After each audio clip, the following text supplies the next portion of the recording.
மேலே actually defamation case போட்டிருக்காங்க. Madhampatti group of கம்பெனிஸ்லேருந்து என் மேலே டிஃபமேஷன் கேஸ் போட்டிருக்காங்க.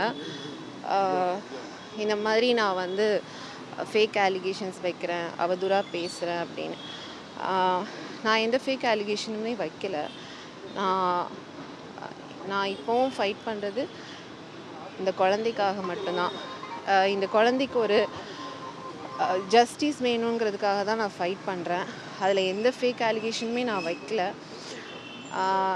இன்றைக்கி வந்து அவர் வந்து உயிரில்லாத ஒரு இதுக்கு வந்து ஃபைட் பண்ணுறாரு அவர். பட் உயிருள்ள எனக்கும் இந்த குழந்தைக்கும் வந்து அவர் எந்த பதிலும் சொல்லலை. இன்றைக்கி வந்து என்னையும் அவரோட குழந்தையும் வந்து கோர்ட் வாசலில் வந்து நிற்க வச்சிட்டாரு. நான் வந்து ஒரு 20 days ஆச்சு கமிஷனர் ஆஃபீஸில் கம்ப்ளைண்ட் கொடுத்து. பட் அதுக்கான எந்த ஒரு நடவடிக்கையும் எடுக்கலை. பிகாஸ் அவருக்கு நிறைய இன்ஃப்ளூயன்ஸ் இருக்கிறதுனால